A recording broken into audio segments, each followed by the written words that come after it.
Hey, how's it going, guys? Welcome to the KSB TV stream. We have our special guest Gary here and HEX Lion, of course. Hi, how's it going, guys? I'm excited to be here. It's seeing each other face to face again. Maybe Miami might have been the last time. It's always great to catch up with people that have perspective from all around the world. And I think you guys are international travelers like me, so I love it every time we get together.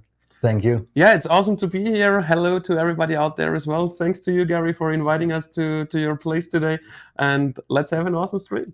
Yeah, it's beautiful here. We have an awesome view. Actually, we do not show it to you guys because just the backlighting would be too bad. Anyways, we have a lot of nice topics for you. For example, is the bottom in, guys? What do you think? This is something that we will discuss. Also, there's right now low liquidity. Where is the liquidity going to? We do not know, but we will discuss it. And then, of course, we have Rackham situation, right? A lot of FUD and Hexicans fighting against each other. It's crazy. And then, of course, the low prices, guys.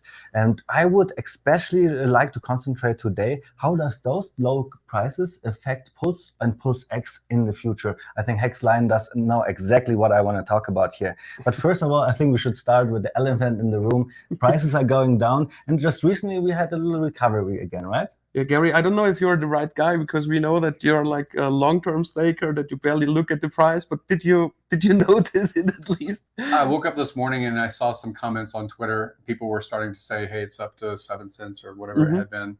I know that it had spiked down when some liquidity got pulled and then sold at market. I don't know why someone does that and went with such an obvious loss as far as the financial reward that they could have had. With the slippage, yeah. Yeah, so much slippage. So we can talk about that later. But yeah, I've paid attention maybe more so in the past few days, but I'm really a long-term investor. If I do it with real estate, I don't think about turnaround for 5 years. If I do it with some kind of with some kind of startup, I usually don't think that they're going to be in profit for 3 to 5 years. So my mentality, similar to others in the investing space, is usually longer term. That's why I was so attracted to HEX to begin with. And then especially you're talking about staking so often because it's just like real estate where you get more and more interest over the years, right? But HEX Lion, so like just lead us through what happened a couple of days ago. Somebody sold some HEX, the price were going down, and today the situation looks a little bit different already. Yeah, I mean, at first we saw like the fight about the 10-cent mark where we got this one guy selling like 87 million HEX worth in 3 transactions. And then a few days later, we first saw like another big guy selling 22 million market. And then the liquidity provider pulling his liquidity and selling 140 million at the market and putting the price down to a new all-time low of little under 4 cents. And yeah, it looks like Hexican likes this price level right now. They were just waiting for the HEX price to drop sub 10 cents. And if you look at the price performance today, it's like up over 20%. So yeah, looks pretty cool. So now there is this inevitable question, is the bottom in, guys? What do you think? Can we even drop lower than that? It's cryptocurrency, so it's always possible that you can drop lower than that. And I mean, I would say it's definitely a nice buying zone between now and the low we produced in last. But I've heard a lot of YouTubers already saying this might be the bottom. Look, we already going up again with the price. But I guess for you, Gary, this doesn't matter at all because you're a long-term staker. And there's also something we want to talk about later. But Gary, what do you think, like based on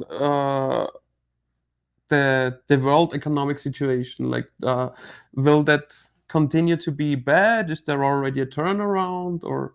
Well, you hear about the Fed again. I don't stay super tied into what the Fed action is. I just know that their habit has been to print into wealth, to print more money, to have this idea that's counterintuitive, and that the fear narrative gets views. The commentary that doom and gloom is right around the corner gets views.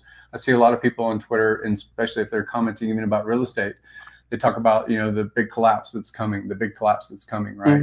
And that does get attention. And but some of them are talking about the big collapse since 2009 or something like that. Yeah. So when you look at the where else does the economic energy transfer to? Because I don't think that there's such a thing as wealth destruction. I think it simply transfers to a different asset class. So if a government says, hey, the thing that we want most economic energy sunk into is real estate, because you can't put it in a backpack, you can't take it across border. It has different value in different geographical areas and different communities, right? So it's really kind of like a non-fungible thing, even though it's real estate, right? It's the asset class of real estate, but residence in Ohio is different than residence in Miami, right? So these elements have different attractors to them, and governments want an economic base that they can harvest from. They want the sheep to stay in a place where they can shear them, right? And so the things that they enable the best, that is against the hyperinflation, superinflation kind of narrative, is low interest rate on 30-year fixed mortgages. That's a big selling point. And it does a couple of things, is because now the person that has a mortgage effectively at 3 or 4% APR interest rate, they are shorting the dollar.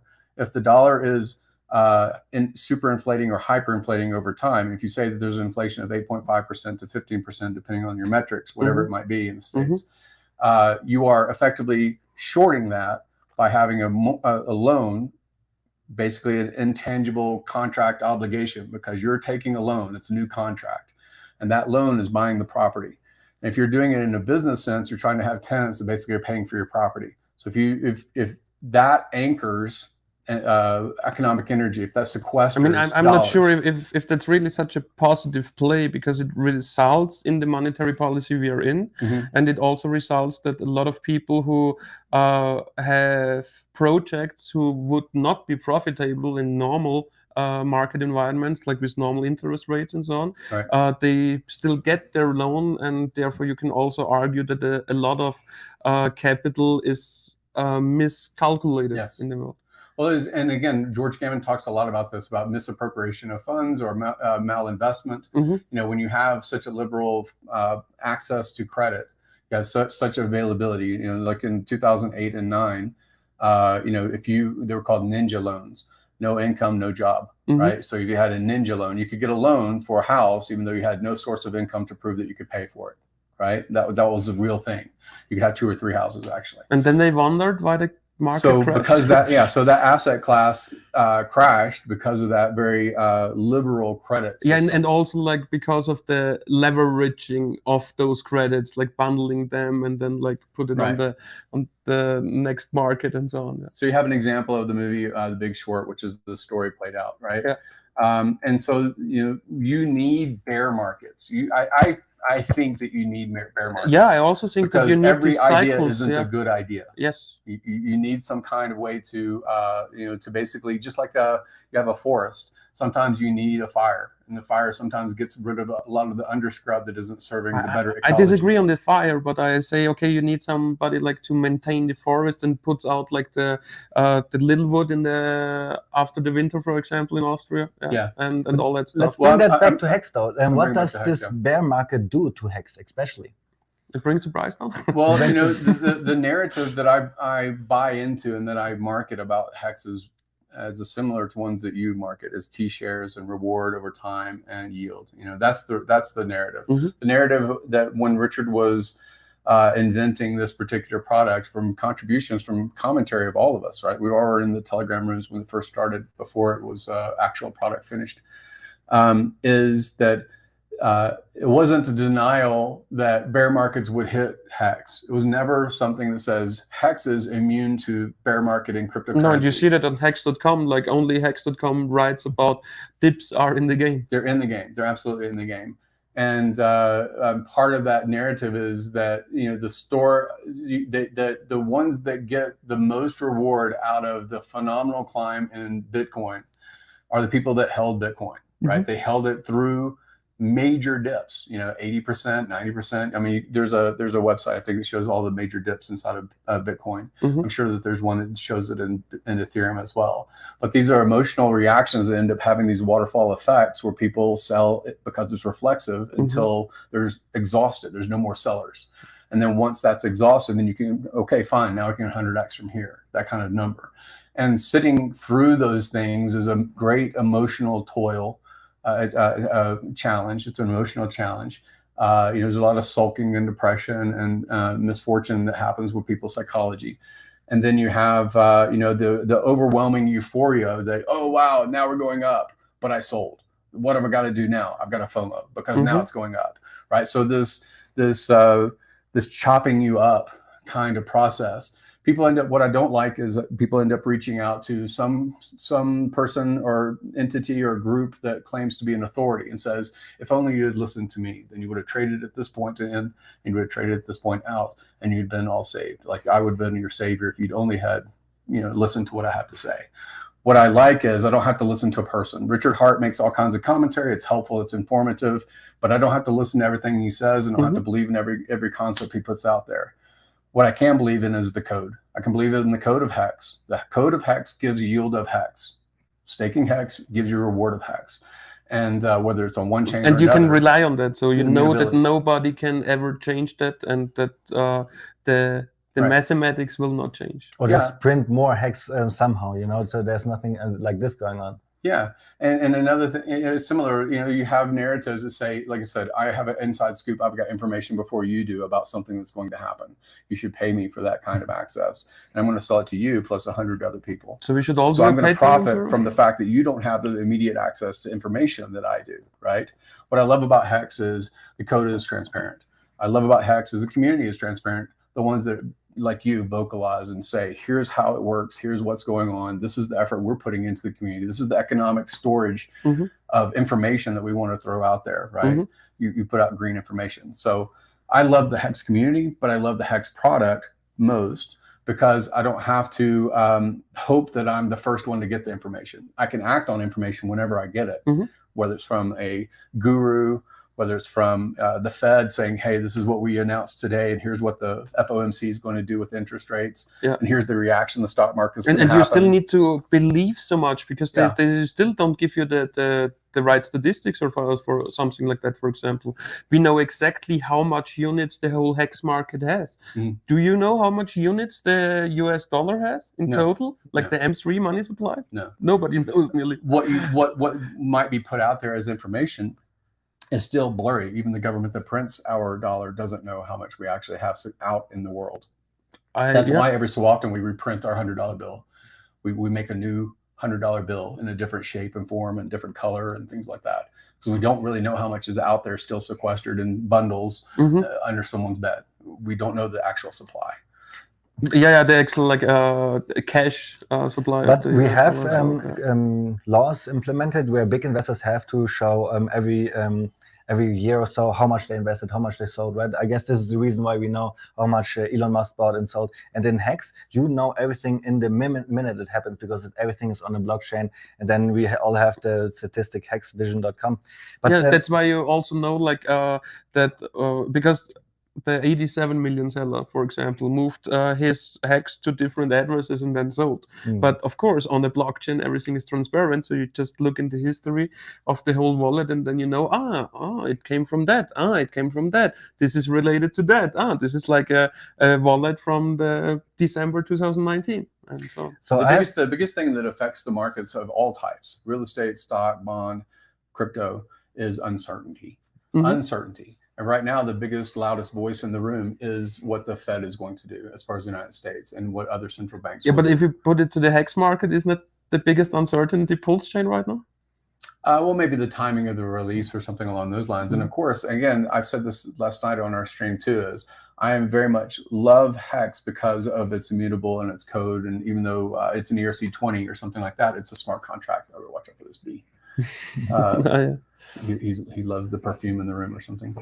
So I have a comment here from Kazabov. He is saying bear market washes out the weak hands. So Patrick, the prices are going down. The people that are selling right now, they get washed out just by itself, right? Every bear market Yeah, does that. imagine you sold yesterday, for example. You woke up like at 5 cents or sub 6 cents or something like that. Oh, panic, and then you sold.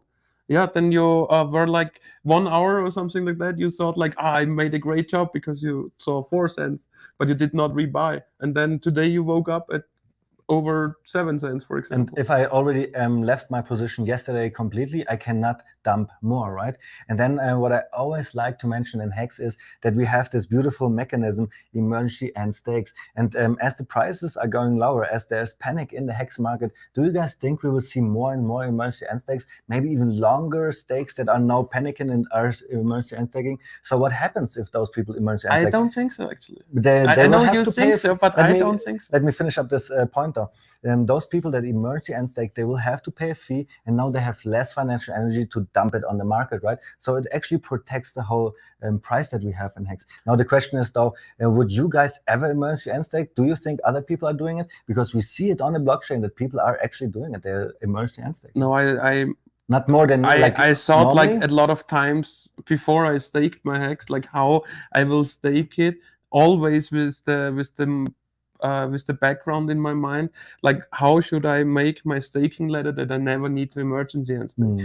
But actually, you know, I did emergency end staking before the big payday in order to move some short stakes to longer stakes, but that's not a useful play right now anymore. And where I see more emergency end stakes, and I would like to have your take on that as well, is when we have the next bull market. Because people are just like blown away with the money they have in this specific stake, and then they will press the emergency end stake button. Not right now, where they still have like this straw. Okay, each and every day I still get the interest, which is true, and you will be out of the bear market with more HEX if you just do nothing than stake right now. Yeah, I mean, if someone tries to be savvy about it and they look at maybe at the reference, if they trust the reference of the rainbow chart of Bitcoin, right? And they say, okay, here's where the happening is, and here's what happened, you know, in Bitcoin as a reference point for the rest of the crypto market. You know, a lot of traders like to say that there's an alt season, here's the Bitcoin season, here's where this happens, this is why this correlation, that kind of stuff, right? And a lot of us inside of HEX end up saying the same sorts of things, that there will be bulls, there will be bears, maybe it coincides with the rainbow chart, maybe this is the low, which a lot of people seem to think that the bear market is across all of crypto, and it has been going on for a year since it's $60-something thousand top and where it's at now, right? And there's fear narratives about, you know, whether it's Sailor or whomever it might be, that, you know, now they've got to liquidate or something, right? So there's going to be price change, and if someone's going to set a stake, what I could see possibly happening is someone says, in case it's a longer cycle than I thought it was, I put it at 5 years. So that 2.5 years from now, at least I can pull my principal from early in staking, and I lose my interest because I'm at the top and I feel it's the top. Someone said it's the top. Someone that's been accurate in the past says, here's the top. Here comes the top. I made the top. I called the top, right? If that kind of, you know, person says something like that, they might say, okay, this might be a good opportunity for me to early in stake in my HEX and give up the interest that I've earned over the past 3 years or something like that, right? So I can see that narrative playing out inside of the community, inside of the broader audience that someone like Richard Hart has now. When you looked at HEX launching in 2019, how many Twitter followers did he have? How many YouTube followers did he have? Less than 50,000. How much vocalization was about him, right? Whether it was you know, what I called earlier today, shock jockery, you know, kind of getting, you know, punching through the noise of everything that gets people's attention.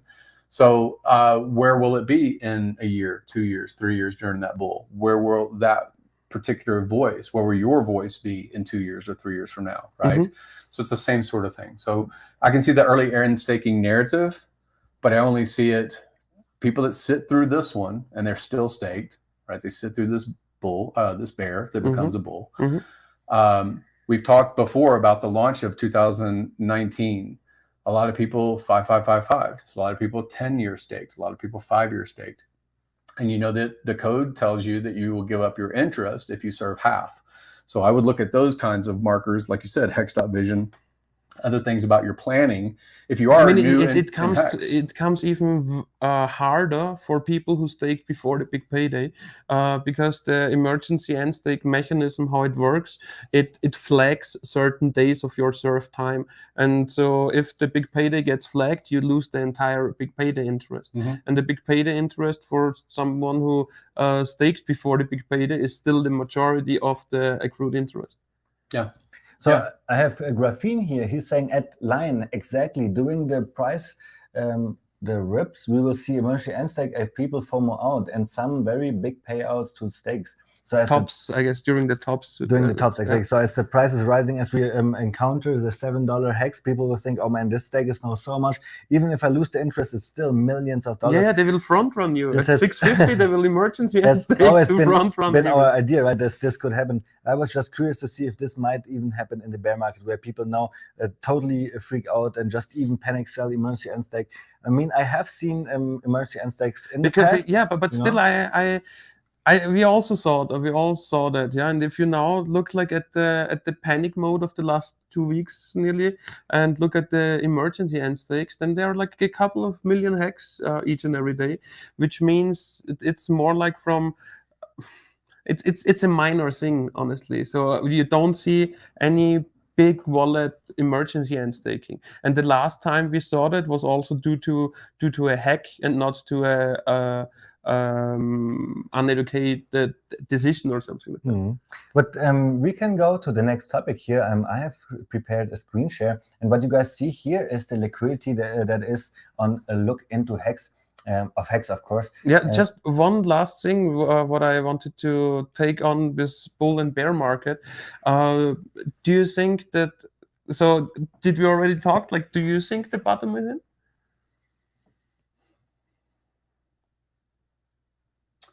I feel like it. I mean, again, I don't know that I'm best connected to the rest of the HEX community. How many are we now? 300,000, 400,000? How many people do you think represent HEX? Hold HEX. Yeah, hold liquid HEX. Or illiquid. Liquid or illiquid. Yeah. Then we are like at I say 135,000 because the number is 300 something thousand, but there was this CK Sync airdrop to 170,000 people in 2020. Right. So I don't calculate that. So same sort of thing. It's still blurry about how many are actually participants, and then I subset that also between people that are staking versus not staking, and people that are beyond the staking that are vocal or public in some form. So it's a small population in general. And like I think that many have been tempered, at least the public ones that I associate with. But I don't know if I can speak to the people that follow, multiple coins, and this is the one that performs in their portfolio versus others. I don't know, like they have 20 other things, and HEX just is a portion of it. I mean, I watched different coins, and a lot of coins did like 90% minus. The only reason why I could, so I also think the bottom is in, but why it couldn't be in is because of general market and Bitcoin and Ethereum. General markets in a bear market usually move the S&P 500 a third, like 30% or a little more. It only went 20%. Bitcoin and Ethereum usually do 80 to 85%, only did a little less than 70, so 66 or something like that. Right. So, and if they do like their 80, 85, if the general market does their 32 instead of the 20, that's a huge difference, like 20 to 32%, or like 66 to 85 is also a huge difference. So that would be the point where I say, okay, even HEX cannot hold against it. But well, I mean, the challenge is that you don't know. Tim Draper has 100,000. Chimoth has 100,000. You don't know people that have whale scale Bitcoin, how they've used it as collateral, such as Michael Saylor using something, or Terra Luna using Bitcoin as the collateral to take other leverage in other products, stock or real estate or whatever it might be, right? And a lot of these other asset classes have calls. So we just to look at the whole marketplace and do drill down on each option of what might happen catastrophic in the whole crypto space is different than what has been built on in HEX so far, right? There's not a lot of leverage positions, even though we do know that there are some VC that played around inside of HEX and hold HEX. We don't know, that they're leveraged. We don't know where they're leveraged at. We don't know where they say. Same thing in any recession, depression, whatever you want to call it, on a macroeconomic scale. People don't sell what they want to sell. They sell what they have to sell because that's what's liquid and that's what can provide, right? So what worries me is that that in a bear market, HEX cannot be so anti-correlated than in a bull market. And we saw that like last year at first, main crypto already had this first fall. HEX still kept on going, made the all-time high in September. But now with the bear market, we see more correlation. Well, we see different ways of distributing things of value. Originally, when HEX launched in 2019, it had zero value because there was no place to trade it. You could buy it effectively by putting something into the AA, and a pot comes out. Not true. There was BuyDesk. BuyDesk didn't exist on the first day of the very first day. BuyDesk On the very first day of the AA? very first day on I the remember AA. that. I remember it being a week It or was so after. BuyDesk V1, and then like 3 weeks later they got to BuyDesk V2. I never traded on there, but I think that when you look at the potential charted ARB or the potential in or out, I think that you never would have made any kind of. I mean, it was just the central, this one AA. centralized option. So there was an option, but it was only this one centralized shady option. And in the third week, the Uniswap came into play. Uniswap V1.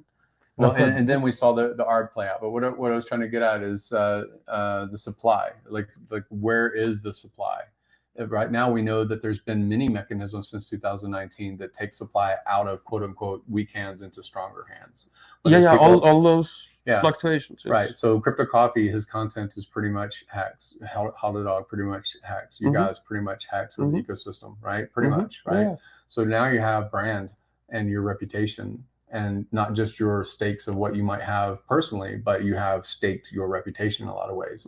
We didn't have that in 2019. We didn't, true, right? So I think only Hexo. Hexo was kind of a leader in that field. That's true, right? Yeah. Hexo inspired us as well. Yeah, and the same thing with RG3 or others, right? Yeah. So yeah, I think we're in a better position than we were in 19 if the bear had happened. I don't know where we were as a whole market in 2019. I know that I was still PTSD from 2017 and 18. I was still, fearful of the crypto products and projects in 2019. And so participating in Telegram helped me a little bit. Richard helped me a little bit. People like yourself and other people making commentary that I respected helped me a little bit. But now we've had a couple of years of that kind of voice, and it's helpful. I mean, it's helpful in the resolve. That's kind of my point. So before we jump into the next topic, Gary, you showed us something on Etherscan that was really interesting, I thought. What we see here is top tokens by unique senders. And HEX was just yesterday on top 6, right? Now it's 8th place. And what does that tell us? That we have so many unique senders right now. So it's 3 columns, and it's 3 different options as far as the timelines: 24 hours, 3 days, and 7 days. Yeah, let's and go I think to the at the 3-day phase, it's a sixth position.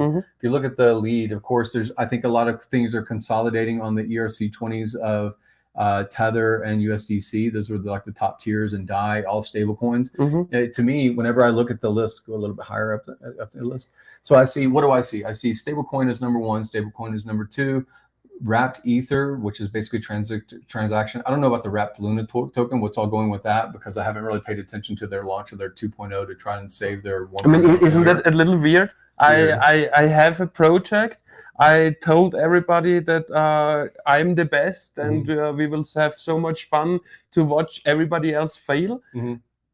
Then this project fails, and not even a month later, they are like, now we do the same thing all over again with Luna V version 2, and everybody is like, yay!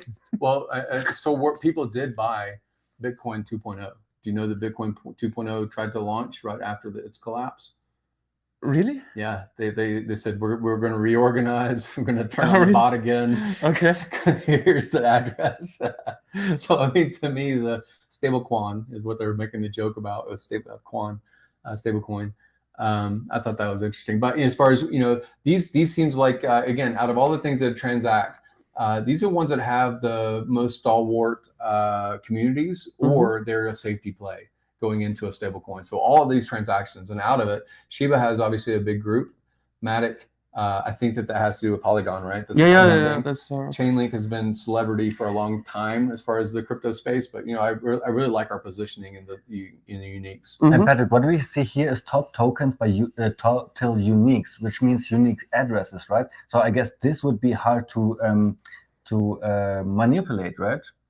It's not manipulatable because it's blockchain. I mean, of course, it's like a new player could theoretically, let's say he want to open up addresses and just buy, make transaction, but nobody would do that right now. That's what I'm saying. It's hard to manipulate. That's why I like to see HEX up there in number 6 place. I mean, it's usual that a person has more than one address, but it's unusual that a person has like more than 20 addresses or something like that. And again, to speak to your advocacy over the past year or so, all the stuff that you did as far as your education seminar sessions, multi-city thing or whatever, there's a lot of people that have to ruminate over something. They have to consider, digest, come to a conclusion, go through a process, right? Before they say, okay, seems like I'm going to get into the real estate game. I'm going to get into the stock market game.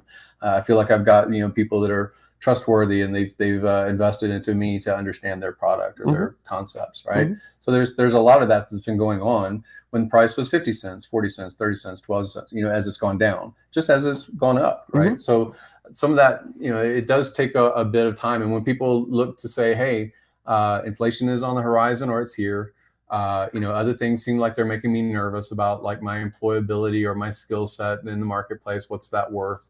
Am I going to be able to keep up with the Joneses, or whatever it is, narratives? So I personally like that HEX is represented in that roster on Ethereum's Etherscan. That's really useful to me. And it also shows just how good it is going, right? And it shows that HEX is not dead, that it's pretty viral and used by thousands of people on a daily basis. Yeah, when I looked at the numbers the other day, it was something about the adoption as far as number of brand new addresses. That's what I was saying also. If people are buying, if they're selling at a high and then they're buying it back, or they're buying something that they hold for a long period of time, they usually use the same address. Like we might have in your MetaMask several different addresses with different reasons why you have different staking ladders or whatever it might be. So that may be the addresses you control and you use. But to generate a brand new address to send or receive HEX, a brand new address, that's interesting because that seems to be, to me, more of the adoption narrative. Yeah, but still, maybe the seller sold all units, then he's out of the statistics, and then when he rebuys, he gets into the statistics. So does he get called a unique again, though? I thought he was unique because I saw the numbers go to 302,000 versus 298,000. May 12th, 15 days ago, or 13, whatever the number is, May 14th maybe, on Etherscan, whenever you look up the HEX contract, it shows a ramp about how many have adopted over the past, new addresses have adopted HEX. Yeah, but if he really has no stake and sells all the liquid HEX, I guess he's out of this calculation, then gets back in. But what I'm saying is because the number is going up. But still, it's a unique address who holds now HEX. But that's what I'm saying is if you sell, you're probably going to use the same address to buy. You sold with. But then you have a -1 and a +1. And it depends on the time frame, I guess, how long this guy is in and out, maybe. And then it's or if you go to etherscan.io/the contract for HEX. Yeah, and if you then just go to the search engine and put HEX in. There you go. So if you go here, you can see where's the ramp. That too. Yeah. All right. Where's the ramp thing? About the address. Click on for the contract. Is this for the contract? Is this for the token contract? Yeah, the token contract. That's probably it. No. Where is it at? It's the one that has the ramp on the top page for the. What kind of ramp? Go back. I don't know what you mean with ramp. That's the address. Yeah. This is up here. Was maybe. I can't remember where it's at. Is it analytics? Contracts maybe. It's actual contract for HEX. Okay. I can't remember where it's at, but it's usually like up in this space up here where the balances are and such. And it says how many people are using HEX today, like the 27th. How many Ethereum addresses have HEX inside them? And it's like 302,500, something like that. Yeah, there it is. 302,799. So if you slide over it, if that's presenting, if you slide over it, it goes by day tick. Yeah. So I remember yesterday it was like 2520 when we were talking on the last stream. Yeah. And so far in May 28th, it's at this new number that you see is highlighted. But if you ramp back and you go all the way to the beginning of this particular ramp, it goes back until May 14th. Yeah. So that's 13 days. It's like a 2-week window. Yes. And what I see is less than 300,000 and at now current you see like 302. Yeah. So that's like 1%.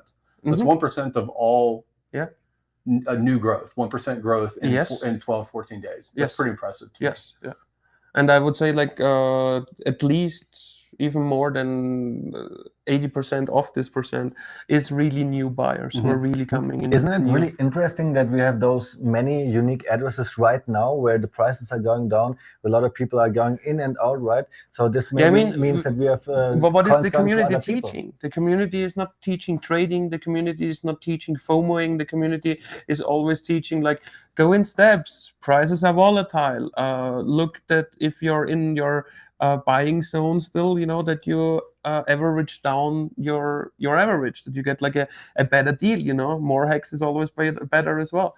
And this is like the consensus, how the community teaches everybody else, which is the right thing to do. And that's why the hex market looks like there are still people who still have money because they did not FOMO all in at the tops, you know. Well, there's also the narrative that we put out there of dollar cost average in. That's something that gets told even by trading people that teach trading is dollar cost average in and dollar cost average out. Yeah. Well, what's interesting is the narrative that we put out as Hexicans is, you know, stake your principal, put a ladder, and when your ladder matures, when that rung of your ladder matures, you can make the decision: are you going to sell your principal plus yield, or are you going to just sell your yield and restake your principal? So again, when you see the accumulation of the number of holders, it is because I think a lot of people that are in the staking mentality, staking class, they do just restake. They don't restake maybe all of it. They do take out some sense of profit. And that if they do take out profit, it is very similar to DCAing out. Yes. They are dollar cost averaging out. Whatever the price point may be, they may decide I'm going to restake the whole thing, price is too low, or I'm going to stake just the principal again because the price is high enough that my yield matters and I'm going to sell my yield. So we have a better narrative as a community. So we can jump into the next topic here. I will just screen share again. Patrick, this is look into HEX. We see the different pools here of liquidity. Yeah, that's so it's a site from Gerardo. Originally, it had some help from Wave 3 TV as well, Patrick. And what you see here is all the liquidity pools, the decentralized liquidity pools together. So you see like the HEX USDC pair and its total liquidity. So if you mark the HEX USDC again, just to tell the audience like what are those 16 something million, this number, this is the total value. So all the HEX which are in the HEX USDC pool with the current HEX price and all the USDC with the current $1 price together. And if you go down a little more, then here you see Uniswap V2 and Uniswap V3. And here you can also see like the US dollar values of the individual pools. So in the HEX USDC pool on V3, only on the USDC side, you see, for example, 11.3 million USDC. And everything together, I don't know, Gary, would you like to explain bid and ask? Not really. I don't know. This is when people look at the liquidity in the pool and they're trying to make investment decisions about when and timing. I really don't try to time the market myself, me personally. So I'm not really that great of a commentator about it.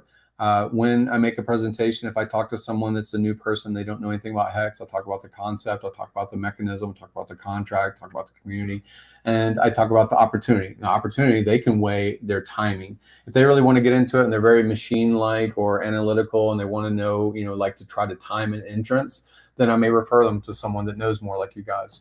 Or others like Gerardo or whatever. This is really going to give a TA kind of review about price point and where we are in a step or whatever it might be. But it just really isn't my field. I really haven't. But like just generally speaking, it's a good thing to see like a higher bid than ask, right? Yeah, Because yeah, at least people want to have more HEX. We don't know like with this number if it's like at current prices or if this goes like a pyramid, like way down in price, that most of it lays maybe at 1 cent. You can look further into it to find out over uniswap.info, for example. But in general, it tells us that there are more people wanting to have HEX than who are willing to sell HEX, right? Yeah, you can get into the granular detail of it, because I think Richard makes the same kind of comments about, you know, when you see a buy or a sell wall in a CLOB, in a centralized ledger, like a centralized exchange, right? So you can see, okay, they placed an order. It might be, you know, on either side of the price point. And you can build your investment thesis around, hey, these people are just waiting for the drop, and then they're going to support the price. So they're waiting for a drop because it's an opportunity to buy a dip or whatever it might be. I think it is assuring. Yes, I do want more bid than ask, and I like that those kind of volumes. But really, when I think about the ROI of the product, I think of yield on yield as far as HEX staking yielding more HEX. But then there's also a price narrative, that appreciation that will happen, I think, in just about anything in this kind of macroeconomic event situation. People are looking for stores of value. They're saying, I can't trust my politician because they said something last year that's different than today. I can't trust my job because my employer thinks of this is where we need to pivot as a business, and maybe I'm not going to be in the department that stays on, right? So there's all kinds of fear out there in the general economic scene. When people look for store of value narratives, the ones that I used to associate with were gold and silver bugs, and people that said, hey, we're going to go to a zombie apocalypse, and the only thing that's ever going to be economically worthwhile is this piece of metal, right? Well, that is proven as untrue during 2008 and recent COVID and all these other kinds of things. You can look at actual price performance. It doesn't keep up with inflation. So people, I think, when they are presented with the opportunity where math is something to see as sound, worthwhile, to say 2 + 2 = 4, you know, and people have that in their mind, their investment thesis will change to something like HEX. So the reason why I brought up the liquidity is because of the next page that I want to show here. We see, what do we see here, Patrick? If we go down a little bit. So here we have like HEX daily stats. But I want to go actually to the right. No, sorry, we change a little bit. So here we see the liquidity from day 898, for example, being 211 million, and now a lot of liquidity has been pulled already. So what does that to the price, right? And also what happens now? What can happen in the future? I mean, in general, lower liquidity means higher volatility. So that's like a general thing. So that means that if big whales still want to cash out, they will eat way more slippage than before, for example. And that also means that if more people want to buy the HEX price now, way less total liquidity is required to push the price up. So even a smaller amount, like say $1 million, $2 million, can already push the price way more than it was 2 weeks ago, for example, because we have a higher liquidity, right? That's true, yeah. So, and then we can go here to Twitter, and we see Hextronaut here, for example. He's saying, okay, Hexicans, let's work on that together. LP just pulled 140 million HEX liquidity and dumped it, from what I understand.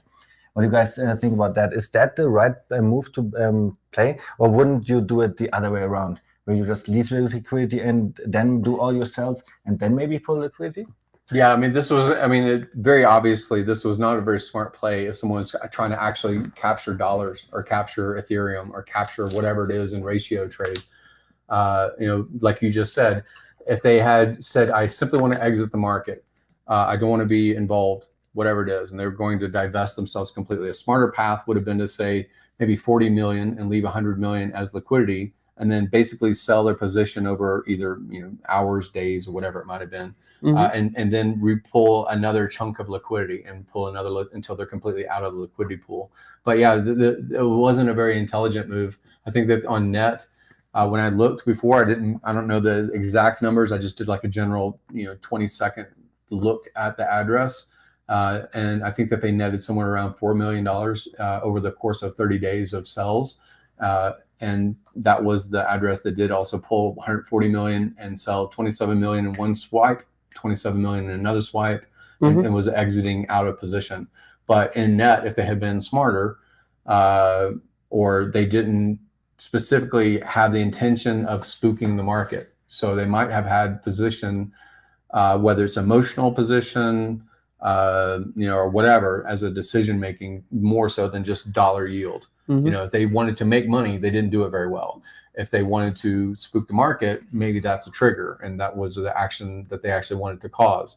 If they wanted to just, I don't like this game, I'm going to take my ball and you can't play with it anymore, then they might have done this other thing. So you can infer all kinds of things about why people did stuff, but on net, to me, I would rather people exit the market of HEX at a low price than I would at a high price. Of course, yeah. And I just saw that the price of HEX is going up again.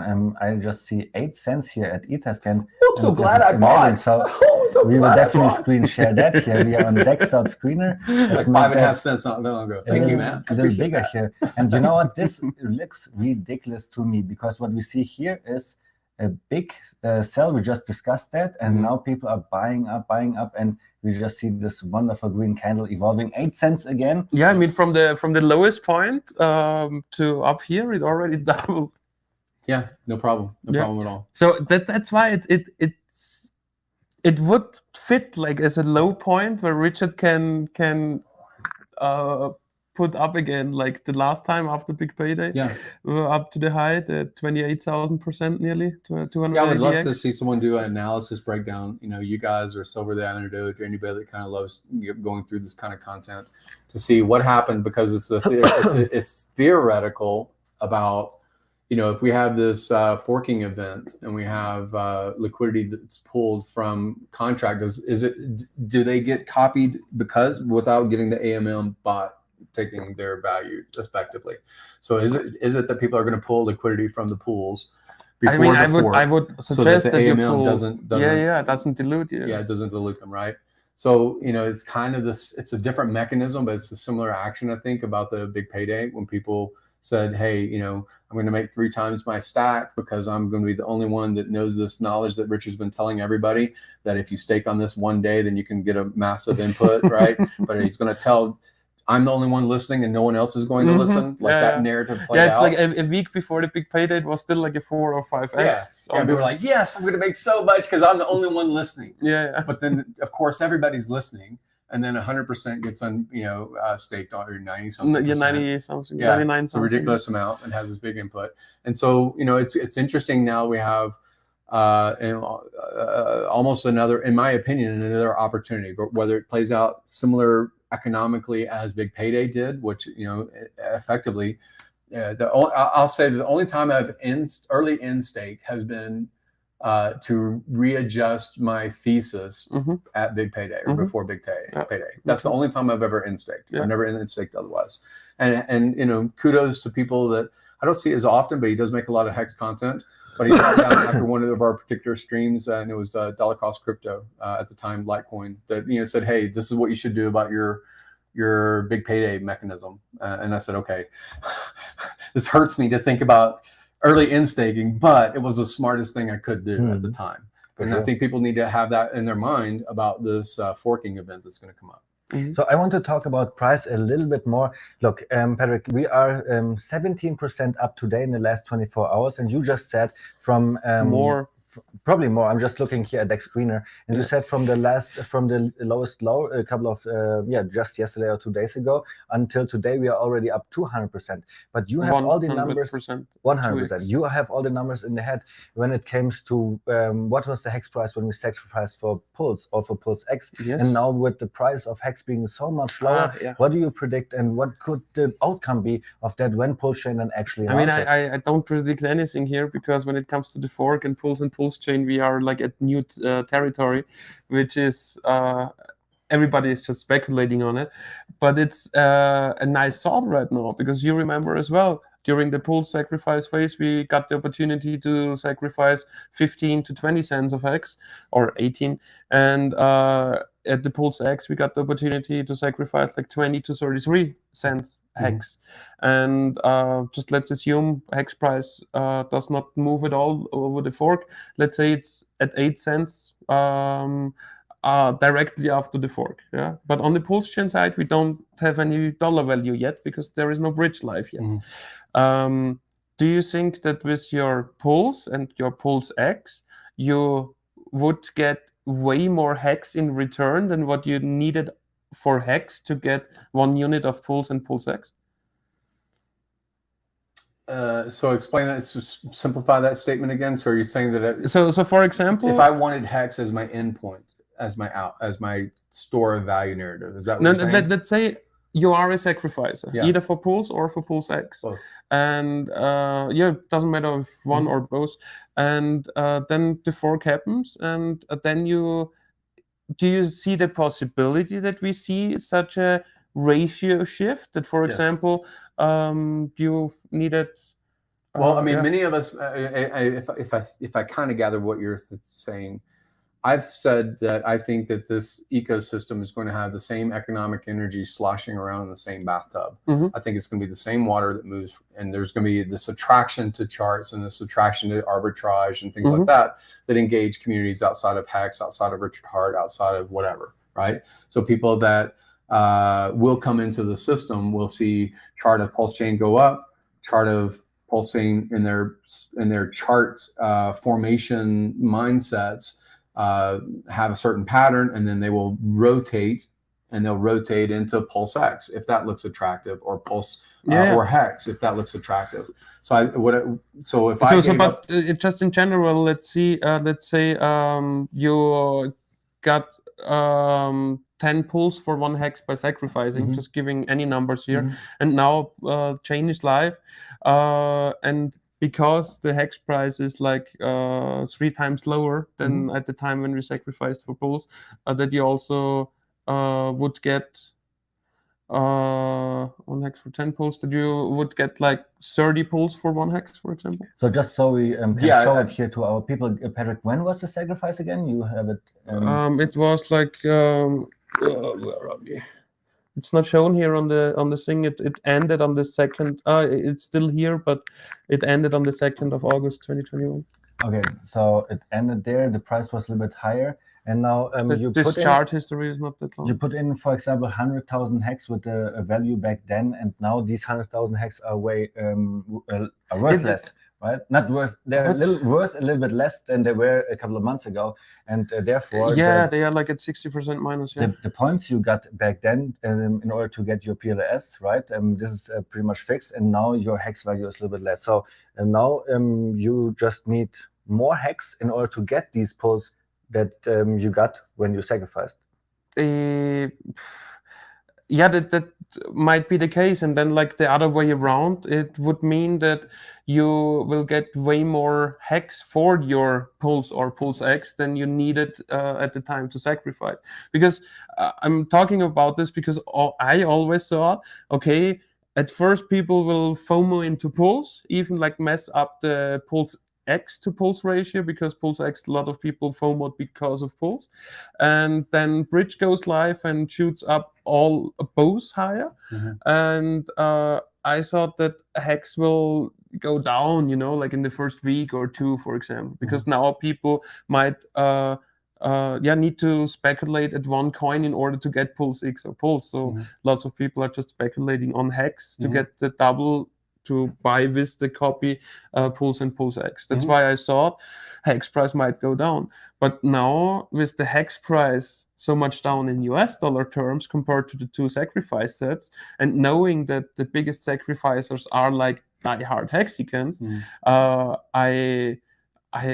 I'm unsure like if my thought process is still right, because if everybody at the beginning sees like, whoa, what nice of a deal if I buy hex right now for my Pulse or for my Pulse X, then all 3 coins could rise pretty fast. Yeah, I mean,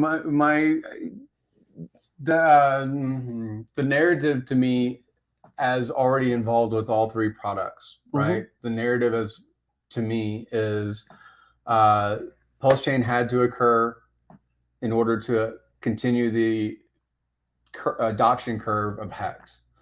Now it's going to be on a different, it'll be on a fork of Pulse Chain. It will also exist on Ethereum, so it'll be a doubling effect, right? The product of HEX will exist in multiple chains. Yeah. And in the future, even I can see that it would be on a third or a fourth potential chain. What I mean is like a Pulse Chain 2 or Pulse Chain 3 or whatever, because horizontal scaling is something that Richard has commented on positively.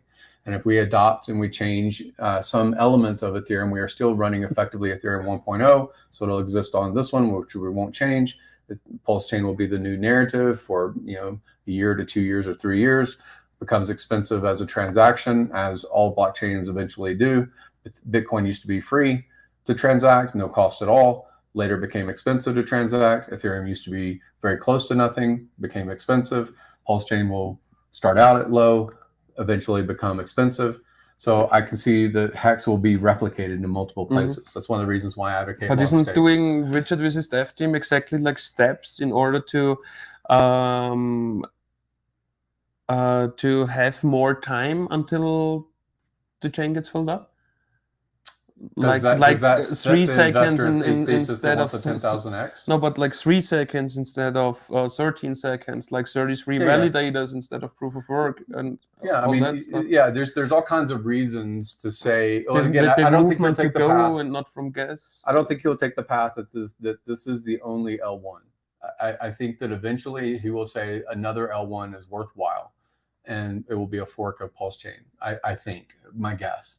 Because he has said, and he almost all of his content says, you don't need to necessarily come up with a brand new product or service that never existed before. If something like that happens, that would mean that you get your Pulse and your Pulse X copied, probably. Possibly. I mean, there's all kinds of things that could happen in a speculative manner. But what I like is that tends to be, he says, this is efficient, but it could be better. Let's make a better. And then that will take market share. It's happened in social media platforms. It's happened in every kind of invention that you've ever used, from ways to listen to music when you were a kid to versus today. There's all kinds of iterations to do the same thing. So when it comes to the what got sacrificed, maybe in the form of HEX or Ethereum or Bitcoin or whatever, that had a dollar value in your mind whenever you sacrificed. It has. There's a graph that can tell you what your address got credited with as far as how many Pulse or Pulse X got credited to you. So you have something anchoring in your mind that's a dollar or euro value or whatever. And then also you have a number of units value in your head. This is how many of HEX I gave up. This is how much of Ethereum I gave up. So those two things are going to be in your decision-making process, I think, when you see the popularity of Ethereum of a Pulse Chain or Pulse X. You say, now this is popular. Now it's 10x or 50x or 100x or whatever it is. And I think that some people, when they take those casino chips off the table, some of it will go to lifestyle and display and reaffirm to the general public, hey, I made a smart decision in investing. Hey, you should join me too, right? And that feeds to the narrative of 10,000x, because that's where it comes from, is new adoption. And then on top of that, some of those chips, I think, will go back into HEX to say, how many HEX did I originally sacrifice versus what I'm getting now? I personally had like talks with HEX OGs who told me like, I only sacrificed that I can swap it back for HEX later. It's the same thing. So I'm one of those types of people. I will still pay attention. I'll pay attention more to the chart than I have been in the past year or two, simply because I do have a certain percentage of my stack that I will exit out of if having it locked in delegation or locked in incentive token and PRT tokens, if that doesn't seem like that yield is returning the number of HEX I put in fast enough. I mean, I can assure you that validating your PLS won't give you much yield. I can assure you that validating almost nothing as far as the delegation. Right. But there's still people buy stock in Apple and Tesla, even though the sale of their products don't really affect the price of the share. It's still perception that makes you think that your share is worth more because people are appreciating your share. You know what I'm saying? So it's a psychology versus an actual percentage. So even, say if it gets popularized for some reason, that delegating in a proof of stake has merit. It's reinforcing the security or whatever the narrative is that gets put out there by everybody or Richard or whomever. there's going to be some people that say, yeah, you're right. And some people say, no, that's stupid. It doesn't matter. Mm-hmm. Let's stick with those speculations. What is your speculation when Pulse Chain finally launches? What? I have about this the price, question, or what do you mean? You have that? Or no, I have the just question right here. It is in German, but the question goes something like this. Richard Hart called the Bitcoin top twice. He knows exactly where the market is going, right? So is Richard Hart maybe waiting to launch Pulse Chain to be exactly at the bear market bottom of crypto? What do you think? Or to get it kind of like he got it with HEX? So this is the theory. This is the situation right now, right? It's some people say conspiracy theory, and they think that that's a negative thing. I just have a theory. I don't know what the word would be about optimist theory. My optimist theory is Richard has been in this game for a long time, and he's been in video gaming for a long time, and game theory concept, and he's been trained in logic as a 10-year-old or whatever his story is, right? It's a very perceptive person. Some of his social graces and things like that don't go over with every crowd, but he is a super smart guy. And my impression is that he doesn't call the tops because he watches what other people are doing and charts as much as he makes tops. I think that Richard Hart makes tops. I think when people say, look, it fell out of the parabola, that he was part of that reason that it falls out of the parabola. And when things hit a bottom, I think he's part of the reason why it is the bottom. So when he makes a public call, I think his accuracy is very spot on because you kind of know what you just did. That's my impression. Okay, yeah, right? Yeah. Now, when we had the AA, we had a whole, there's a narrative about whether however many got recycled or how many total number of Ethereum went into a particular pocket that became, the offset of HEX, whatever you say, as far as this pool is Ethereum and this bucket of Ethereum and this is how much HEX gets released, that whole narrative. At the end of Eric Wall's conversation, one of the big things that he has said at the very end was, imagine that someone received Ethereum that then 40x'd and then went into stablecoin or whatever. Yeah. What do you think the economic energy is able to do, right? So when people say that he's very accurate, I agree, he is very accurate. And I tend to think that it's because he's part of that cascade, whatever the cascade, whether it's here's the top, here's the bottom. So when you say, is it the bottom? If it's suitable and it fits the best narrative of marketing of the HEX product in the near future, sure, it could be the bottom. Because so when Pulse Chain launches, we should go and take out credits. I don't want to push the price, but I tend to think that when things are ready to go, that's the bottom. So what Richard mentioned there with Eric Wall was something the most bullish I ever heard out of Richard Hart's mouth, right? Because yes, it was a thought experiment, but it's something that's definitely able to play out, like he had said it, right? And the reason why I brought it up is to me, it seems like we had V1, V2, the SEC balanced were good, right? We had a lot of things that were working already. And now maybe because the market sentiment is, okay, we are in a bear market, crypto is not 90%, 95% down yet. Let's wait for the exact bottom. So we have a little bit more time. Let's use our finished code that we have in Geth and transform it into Go so it's even better. We have a little bit of time and maybe Richard Hart uses this time effectively now. What do you think about that? Yeah, but it's still back to the question. What is your speculation of launch? I still think that Saylor needs to get liquidated. Okay, so you would say... I still think that there's more pain in Bitcoin. So you would say a few months? Yeah. I think that someone wants to brag about it. We have Saylor who needs to somebody wants to brag about Saylor who needs to get liquidated, guess. And then all the NFTs who still have some value, right? Like normally NFTs should go to value. I mean, all the NFTs is hard to say, yeah, but there are definitely overvalued NFTs still out in the market. Well, I just saw this thing. I watched a little bit of content today, and it was talking about an NFT television program. Seth Green, Gary Vaynerchuk, people like that. They're making a television program, and one of the characters is an NFT. It's like an animated NFT interacting with human beings kind of thing. And the interesting thing is, I think it was the ape ones, whatever the most popular one is.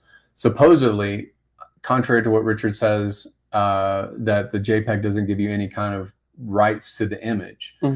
This particular type of NFT supposedly transfers the rights to the image, the likeness and the rights, right? The intellectual property rights, copyrights. Well, Seth Green is a popular guy who makes a lot of different television shows. He's been a movie star for a long time. He bought that particular NFT, and then he built and got together producers and developers and things like that to make this television show, right, around the fact that he had the intellectual property. But then 7 days before the show was supposed to be released, he got either hacked or lost the NFT. So the question is, can he launch it? Because the NFT's premise is that you have intellectual property rights. But now a different Ethereum address and an anonymous name supposedly has it. So do you actually have legal right? That's one of those questions about NFTs that's coming out right now because of this, right? Do you have transferability? He says, no, it was hacked, it was thieved. Well, again, is it blockchain because code is law, or is it, government intervention because that's my IP? You know what I'm saying? So it's an interesting thing. So again, I think that there will be my particular thing. And again, I'm not a trader. This is not investment advice. I have no clue whatsoever. My just gut feeling is that there's more pain to come inside of Bitcoin, and that enough people haven't been washed out, especially the people that are going on channels. Even yesterday, I think Saylor was on yesterday on one of the major television channels talking about you should mortgage your house, get money out, leverage everything you can to get Bitcoin. And he doesn't also say that if it gets to $22,000, I got to liquidate and sell on your head. He doesn't say that. Why not? Richard always says exactly the opposite. Richard says you should never get a loan for your Bitcoin or your crypto. He doesn't want to put you in a leverage position. He doesn't want to put you in liquidatable. Giving your opinion to the general market, do you think that HEX will be affected by that as well, the HEX price? What's the percentage of the HEX holders that can sell the price would sell the price? I don't know. I really don't know that metric. There's no Etherscan data to tell you. You can say how many people, what percentage of the total HEX is staked. You can say how much the OA has versus the general community. There's all kinds of numbers and metrics we can pull but from, still, you can also also say like that from the Ethereum all-time high or the Bitcoin all-time high. Since that. HEX at first held it strong because there was all this expectation about Pulse chain to launch last year.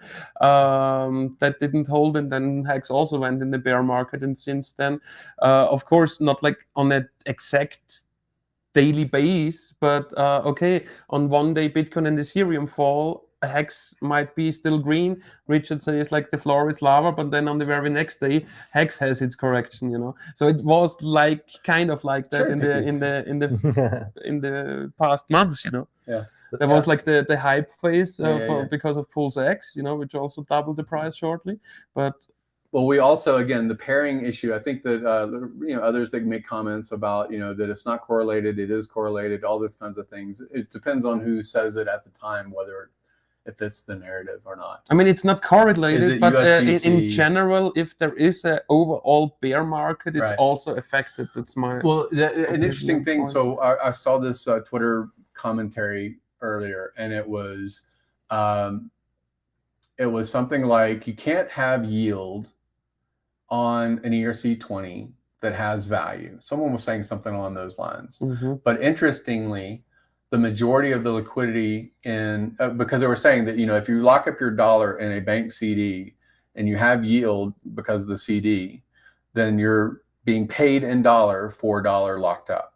Okay. Well, what's interesting is that the liquidity pair dominant in HEX is USDC, which is a stable, versus the liquidity pair dominant being in something else is also volatile, right? So in some ways, you could spin it, narrative, whatever, that it can be yield on yield, dollar on dollar, or euro on euro because of the pairing. Because the majority of liquidity in HEX, unlike many other things, when people buy HEX, they are buying HEX. They're looking for a path to get to the product. Whereas when people trade in crypto in and out cycles and so forth, they're looking often to stack into Bitcoin that later becomes, material things or whatever. It's just it is the closest, because again, with T-shares, you already know that you can get 20% more for every year that you are staked, something along those lines. More bonus. Yes, for the bonuses and things like that. So if you're going to say, what's the best paying dollar denominated account out there? If we were only USDC or only a stable coin and no other path, no other pair existed, then that's what HEX would be. It would be the highest yielding savings account that you could find. Yes. So guys, I want to read two questions here. First one from Pro Bono 100. He's saying BTC will at least hit 10K. Where's Bitcoin right now, Patrick? 28. 28. So it's still 3x that it can go down when it comes to Pro Bono here. Would you say that? Yeah, but only 6,000 away from liquidation of the savings. So I would. I don't think that Richard is right on that it will like hit down under 10K. But yeah, I would say yes if somebody tells me Bitcoin goes under 20, like retesting the all-time high of 2017 again. I would agree to that at least, yeah. So when Bitcoin goes down it's a to 10, harder scenario. Just then a second. Sailor would be liquidated?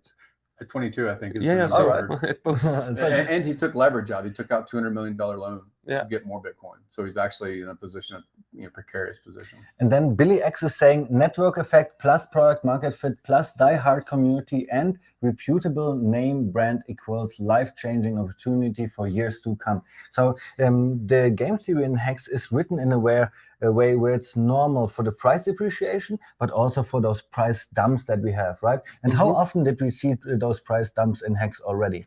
Several times, right? 5, 6, 8 times. And now we are in a dip like this as well. And because of HEX game theory, where people stake their HEX, right? Such a big dip like right now, it's the second biggest dip. Second biggest It's dip. not like the fifth biggest or something. It's the second biggest after the first month. What I want to make the point though is that because of its game theory, I'm expecting a new all-time high. I do not know if it's this year or next year or whenever, but there will be a new all-time high because of the network effect and product market fit that HEX clearly has.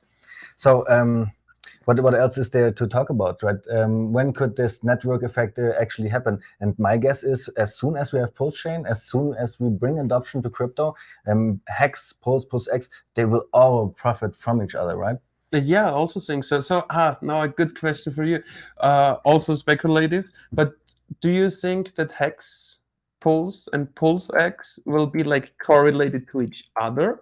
Or do you think that, for example, Pulse and Pulse X are together and HEX is anti-correlated to those two? Or do you think that Richard Hart coins go up and down together? The commentary that I'll make in the public in the future will always be this similar to Bitcoin altcoin narrative that's played out, that there's a Bitcoin season where altcoin value, that you've had this dirty gains over here, you made 100x in this gem, and then now that consolidates because it seems like it's waning and it consolidates into Bitcoin, and then that dominance narrative takes over for a little bit, where everyone's like safe during the winter, in Bitcoin. But in this analogy, is HEX Bitcoin there, and Pulse and Pulse X are the altcoins? HEX to me is the Bitcoin, and all the other things inside the ecosystem is the alts, in my opinion, in my projection. Yeah, but it's like HEX is a part of the ecosystem, and Pulse Chain is the ecosystem. So that's why it's like the other way around, kind of. No, I think so again, I say the ecosystem is cryptocurrency. Okay, yeah. Bitcoin is the store of value narrative in the ecosystem of cryptocurrency. And all of the alts are the way that people make their gains. If you're gonna go from 2017 till today, even at this price, even at the all-time high price, it's like 3.5 times your money from all-time high of 17 into all-time high of now, something like that, right? So if you said, okay, I got into crypto to make mad gains. Is that mad gains? It's not mad gains, right? You could have chopped yourself up and down. You could have been a successful trader, but probably not. And who knows what you would end up with during bears, bulls, and then finally another new all-time high. And I think that the same sort of thing will happen inside of the RH ecosystem, the community ecosystem that we're forming. I think that when MetaMask version of a wallet that Richard Hart's going to have, and it's going to have some tokenomic thrown to it, and it has these other feature sets that MetaMask currently doesn't, then there'll be a narrative for that, and that'll be the dirty altcoin gain that collapses or consolidates, not collapses, but consolidates into HEX again. That's the narrative I'll promote as a Hexican. That's what I would like to see happen. I know that there's still going to be seasonality. I think there's going to be seasonality because human natures are fickle. They don't really think long-term doing the same thing. We usually change things every so often, so we don't play the same games we did as a kid. We progress. So it's the same stuff in my mind. So basically, then this goes to this question. We saw HEX at this all-time high already being the third place when it comes to coin market cap, right? Not to coin market cap, Ethereum, but when it comes to coin ranking size. Market cap, exactly. To market, it was Bitcoin, Ethereum, and third place was already HEX. With Pulse Chain coming out and us having such a big supply, and then just a little pump probably could be enough already to dethrone Bitcoin from place number one. But my question to you guys is now: will we see HEX at place number one, or Ethereum, or Pulse Chain, or Pulse X? Like, give me your number 1, 2, and 3 when it comes to market cap in the future. Yeah, if you go with the market cap, I still would say HEX because it's the more mature market. You know, so it will. Even if it only does like a 10x, but if it does like the 10x from today's prices, or if it does like, your $7, just calculate $7 times 685 billion at the time or something like that. So there you have like your trillions and trillions of valuation. If you calculate it the same way as you calculate Bitcoin, because I don't like the market cap calculation at all. Also not for HEX, because Bitcoin is all ever mint with Bitcoin times the price, which does not make anything sense. You know, it's just a calculated number, nothing more, nothing less, because it doesn't tell you how much Bitcoin are lost, how much Bitcoin are actively on the market, how much Bitcoin would be needed to sell the price down 20%, how much money is needed to push the price up 20% or something like that. Those are interesting metrics if I look at the coin, but not like what is the all ever minted amount times the current price. That's just senseless number. So but yeah, if we talk about, if we calculate it like that, and if we really would calculate all ever minted HEX times the HEX price, then yeah, definitely HEX at first. Probably would be up there already. I'll be back. Yeah, sure. I'll be right back. So we have Kaza Wolf, our friend here in the chat. He's saying, I think Bitcoin will never go again under 20K because the owner structure has changed. More and more institutions, players like Musk are in. This will avoid to drop too far down. I think you mentioned something similar in the past as well, where now the situation is different, right? It depends. I mean, I would say yes, but if you look at those players, those are like stupid players, because why do you put up a leverage position with $200 million US? And then if this fails, then you might create so much buy pressure for the Bitcoin market that you also empty out the order books, and then you also have this wick down, and then you have maybe the same wick down what you see in the HEX price chart right now, and then you see a doubling from this point within 24 hours. So let's say Bitcoin wicks down to 10K, and then 24 hours later it's at 20K again. But because of liquidations or something like that, it wicked down so much because at this one point, all the order books were empty.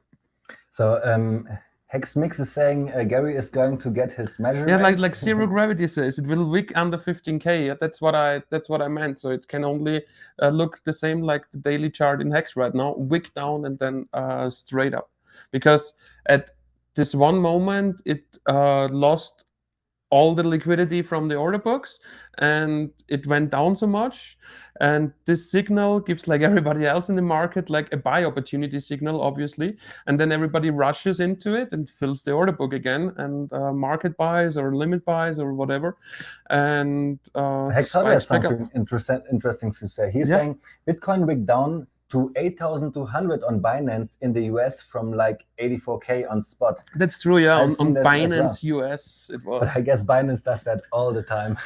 Yeah, it was because like Binance got forced out of the US market or something like that, and then they created a special brand like Binance US, and on this Binance US you had a lot of fuckery.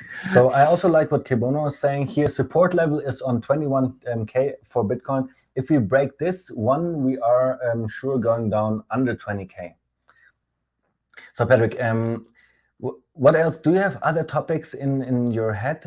Otherwise, this is exactly the moment for the chat to ask questions. Other than that, we will then end the stream in a couple of minutes. But is there something that you would like to address? You have in top of your head? I mean, I have one last question for FundingGym in mind when he comes back. Otherwise, what did you thought, guys out there? Did you like our interviews? Just type in the comments, like if there is anything what we should talk with FundingGym again as like something else. If you have any questions, then this is the moment right now. Shoot us your questions so we can address them. And then, of course, do not forget to like and subscribe. And I think Mars has mentioned it as well. This is on Kryptosparbuch right now, but we are trying to get more and more subscribers on our English channel, which is KSB.TV. So just look in our description, there you find this YouTube channel, KSB.TV. Would be awesome if you could subscribe there as well. So Hex Hodl is saying, when launch, hungry, when moon, when Lambos, sir. So we saw a couple of Lambos on our 5555 tour, though. This is done for Hexicans already. Why do you say like you saw a couple of? You can tell that you drove one, bro. Oh yeah, actually we drove one Lambo ourselves. You really forgot that? You really forgot that? Can you give me the money back? Such a short time. You needed from me. Here you see as well KSB.TV, the YouTube channel link. So just click here and please give us a sub. Kazarov is saying, was nice and interesting as usual. Hopefully your guest is not right with his time prediction. Yeah, we will see. There is a lot of uncertainty in the market right now, because the only thing what we know is that we won't launch in the next 3 days until the end of this month. That's the only thing what Richard told us, and I also don't like it much, honestly, because I thought that at least until mid-end of May we will get the date, or we will get like a month. Of course, we are in the situation as well with KSB TV where we want to launch our Million Pulse tour, right? And we said this time we really will wait for the fork and then we will do the tour. So everything, our whole work we did for the last couple of months is just waiting for the fork now, so we can start working on the Million Pulse tour and actually get events done already. And my whole life is actually waiting for Pulse to come out. Like I cannot do anything else. I'm just thinking about this one event. And here's my take on it. Everything is done, right? The code is done in Geth. We had sacrifice balances done, like everything that was needed. But now Richard Hart wants to have his code in Go, right? So maybe he needs a little bit more time. How much time? We do not know. It could come out the next couple of weeks. Could also take a couple of months. And maybe this is the reason for pulling the liquidity. Like this guy, maybe he put his liquidity because he thought, no, I do not want to gamble around anymore. I do not want to have any liquidity position while the fork is coming out, which is reasonable, right? Yeah, I mean, the thought process is reasonable. How he took action was not reasonable. But I mean, it was not reasonable, but it was a nice gift for the Hexican community again. You know, it was the same gift like during the Pulse chain sacrifice phase, where after the 5th day, also somebody market dumped millions of hex and pushed it down 60% in one little candle, and a lot of Hexicans bought that up as well. So we have a couple of questions here, and Hexhodl is saying, I heard you got the Audi R8 taken care of by a Hexican. Good work. Yeah, it was Nessa and Big G who bought the R8, and I'm so happy that this car went to a Hexican that I know will not take off the wrap and will probably give us the car as well when we are in his area, right? Only you. You're beloved Hex. So maybe you can drive. Kazarov is saying, new month, new game, which is true. Every month you basically have to take crypto as it is, right? So Gary, how did you like the Hex R8? You drove it as well for a week. Yeah, it was exciting. I mean, it's got great suspension. I think you should put it on a track, see if what's top speed really is. It's capped at 170. Capped? Yeah. It's got a governor. Dang. Yeah. So RGS is saying, great stream, guys. Always learn so much from you. Hope we will launch in June. I hope so as well. Earthling, do you think there will be no announcement for Pulse Chain to avoid traders? Do you like think? no announcement at all? No, I think there will be an announcement. What is your take on that?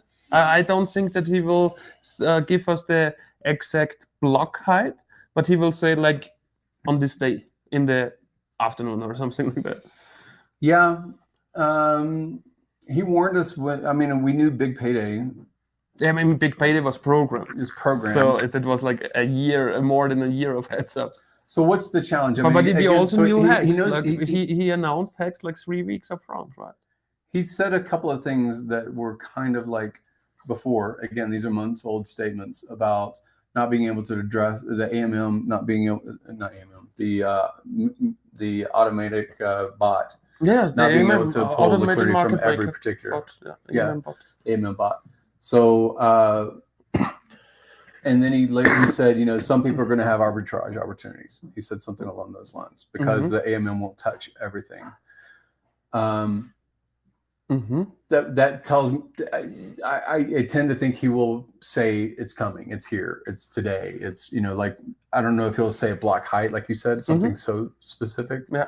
But I think he'll say a date. Yeah, or a range, yeah, because maybe I'm not too technical, but maybe it's hard to give like an exact block height even, yeah, because you know you need to be ready, something like that, and you know you have a 13-second time window, so maybe you just need to do like 2-3 clicks more, and then you're like 2 blocks later.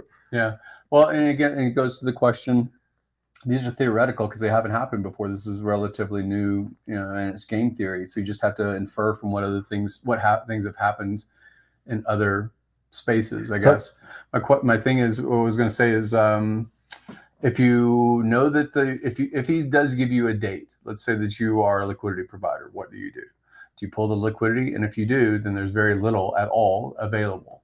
Then if you say, you know, the best path, if I don't already have Pulse Chain or PulseX, is as far as the sacrifice and on the other side of the fork that exists, then maybe buying a token that probably has a strong community is a worthwhile thing to do. When there's low liquidity, then that moves the price a lot.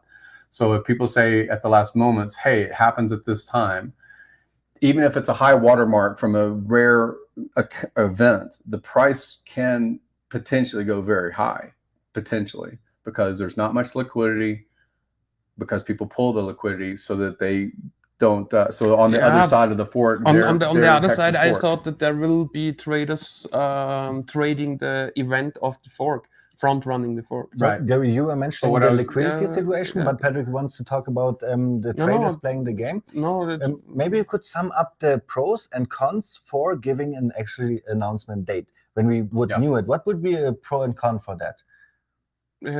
Pro would definitely be that you that you are alerted, that you can pull liquidity, for example, and that you can take the day off, for example, that you can have a look at the pulse chains, first prices, and what's going on, and on the volume and so on. You know, so on the pro, it's definitely the certainty that it brings. And I think that Richard wants participants, and if he gives no heads up, then it's just like the word will be like spreaded like blah, blah, blah, blah, blah. But if he says like in 1 week there will be pulse chain when you're at home from work.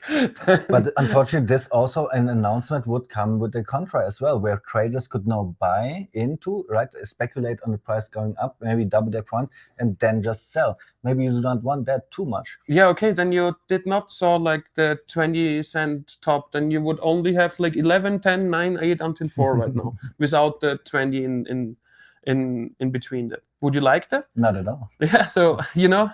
Well, again, so Richard comments all the time about buy the rumor, sell the news, buy the rumor, sell the news. Of course, you could tell this was a buy the rumor, sell the news event. All of us end up saying those things. And I wonder if he has some game theory path that buy the rumor ends up being you can't or don't or aren't able or aren't incentivized to sell the news.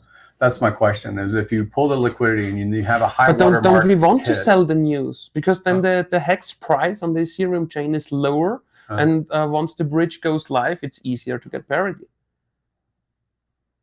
Why is it easier? Because it's a lower price versus easier when it's a high price? Yes.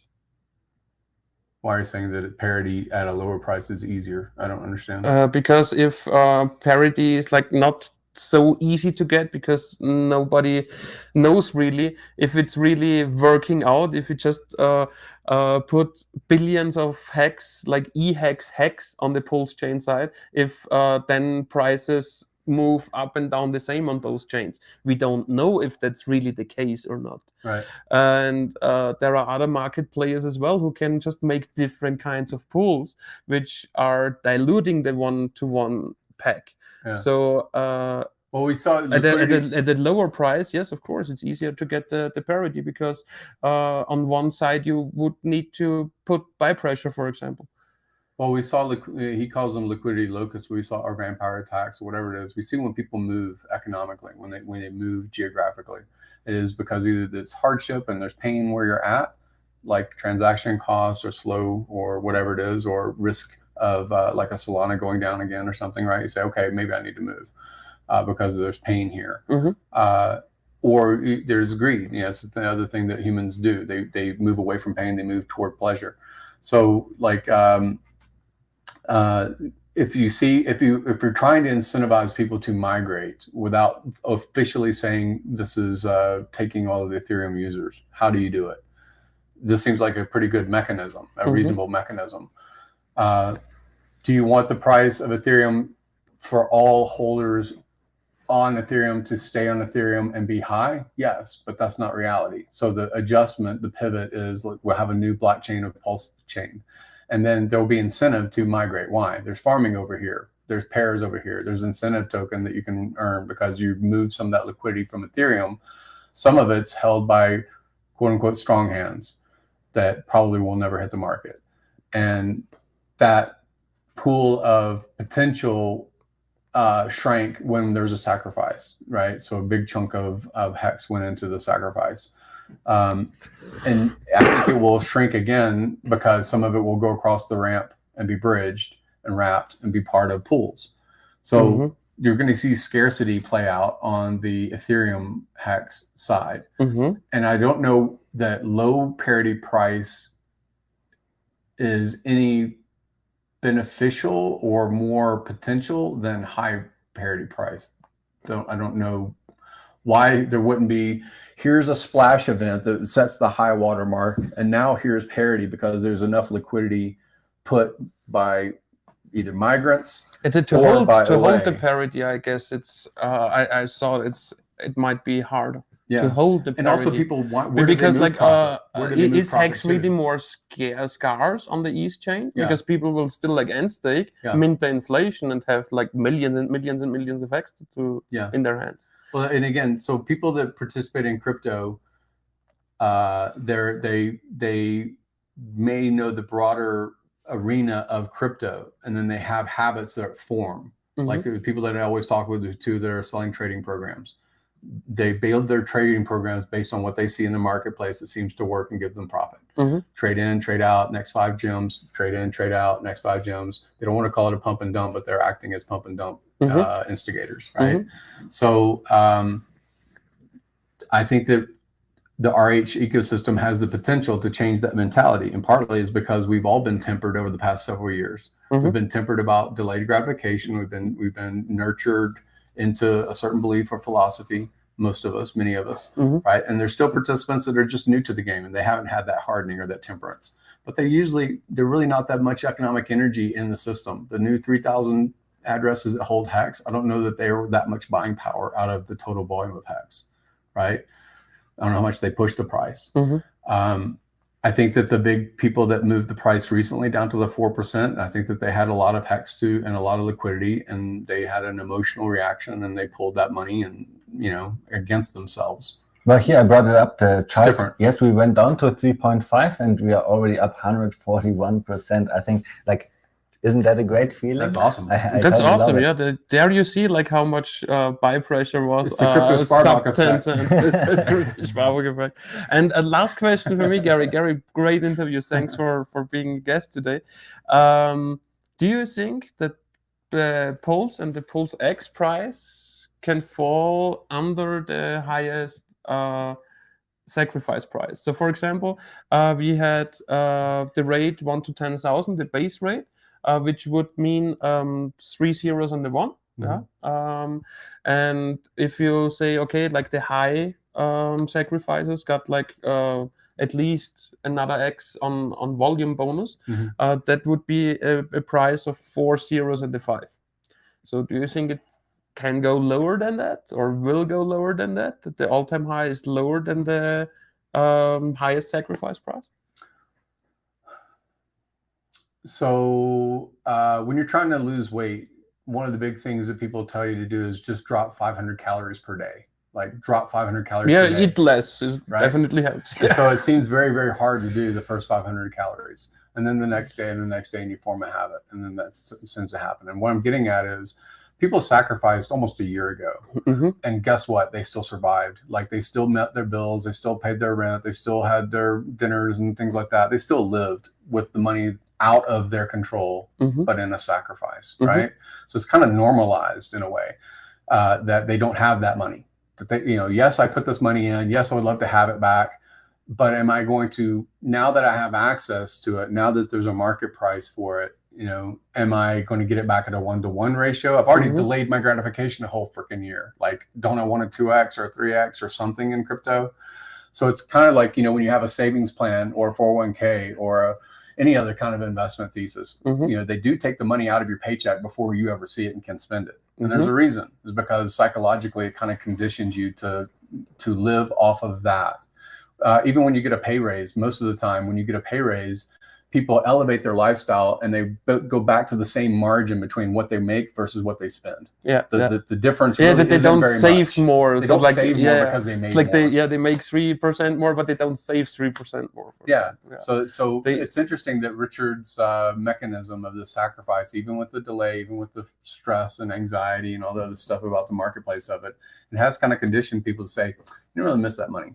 It's $2 billion or $1.5 billion, but you don't really miss it. Right? Like it didn't impact your life that much. Because my personal speculation is that in the beginning, we shoot over, like with the overvaluation, and then we shoot under. I don't know about the under. Maybe it's a fear narrative, and people say I'd rather get something. Maybe it's a Terra Luna recent event or whatever. But typically, I mean, again, I have this conversation with people in macroeconomics, nothing to do with crypto, and I say, the flight of capital. People are going to make money somewhere. Where do they put it? If it's not this asset class, it's this other one. If it's not this country, because you fear this particular country's overreach, where is it in the world? Where does that money migrate? Right? Where does it go? So in a room full of things that trigger your fear response, where do you put it for safety? And so I don't know. I'll stick with me personally. I don't have a reason to sell. I've lived on a couch. I've lived poor. I don't have to. I like ramen. They're tasty noodles. So it doesn't really. I want profit, but I also want profit at the benefit of the entire community. So I wouldn't be somebody personally that would be, okay, I'm going to spike underneath the price and then set the psychological narrative that you lost money because you sacrificed and it's now under your sacrifice price. I don't think that serves anybody that great of a good psychologically. So I don't think. No, I'm only thinking that usually, cryptocurrencies in their beginning have not the biggest amount of liquidity, and if then like such a big player makes those market sales, let's assume like that the same player or one of those players also sacrificed for Pulse or Pulse X. I wouldn't need to make a chain analysis, but I'm pretty sure that will hold if true. If they have to sell to get out of jail, if they have to sell to, just like surgery. We already saw that those participants don't care about high volume market orders to eat the most amount of slippage, only like to destroy RH projects, or I don't know what the reasoning behind is, maybe. So that could take place. So I've been hearing, we talked about this earlier too, there's a doom and gloom narrative that is more attractive to the ear than the everything's rosy narrative. This is just part of our human psychology. Yeah, I'm not sure, like if I myself just want that to play out, that I can scoop up more cheap pulls and pulse X. I mean, the news is loaded with things to trigger our fear response in general. And I'm not saying that these things don't happen inside of even the relatively closed system of RH stuff. It's I've been hearing about the housing crash for a decade, and it did happen in 2008 and 2009, and there was pain that happened in that. And then it went up and to the right from then on too. Like the stock market has crashes, and it did. We talk about 1929, we talk about Weimar Germany, we talk about all kinds of things that have happened in our historical economic past. And then it still went up and to the right anyway. Like these things do happen, right? And they have big resets, and malinvestment gets cleansed from the system. And then people say, probably shouldn't put my money into those kinds of things because it didn't work out before. That was a bad idea, right?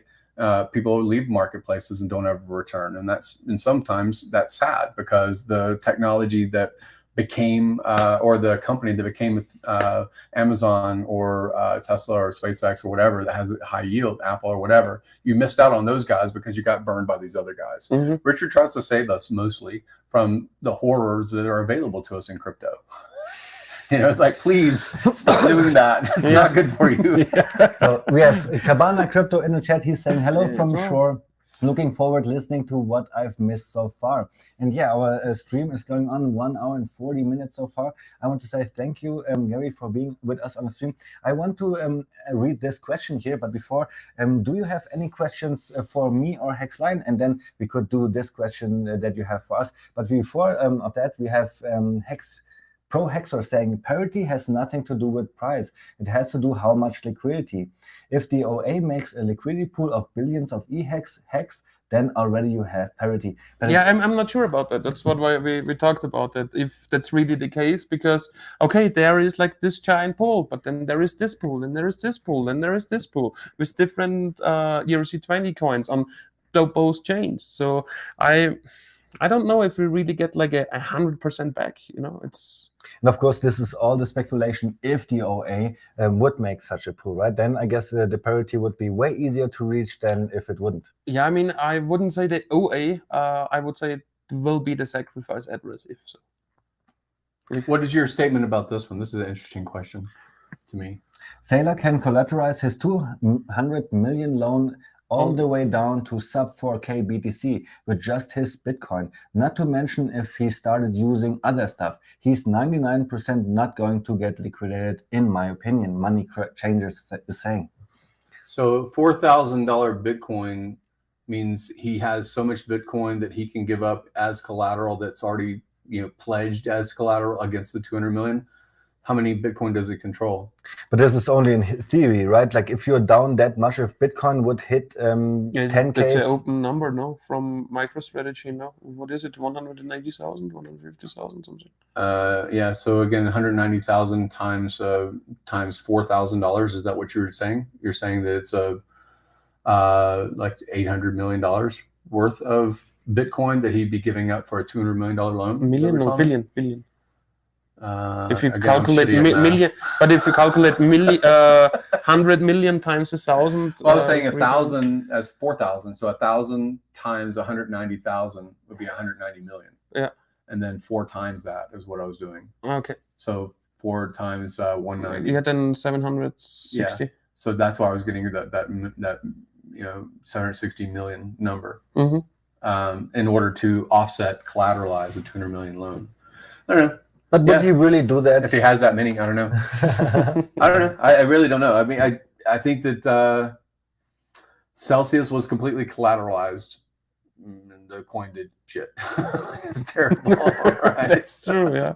I mean, the coin did shit. So in like 2020 or like in the bull run 2020 to 2021, before it did shit, it made like huge gains as well. Yeah. I mean, I remember it being in the top 10 or top 7 or whatever it was. I remember Crypty Girl. And again, I like Crypty Girl, but she's a Celsius Pro person and things like that. And I remember Richard Hart had meetings with Alex. I mean, a Hexican pointed it to me, but I never checked it out deeper or something like that. But yes, that's why I know that it made gains as well before it fell.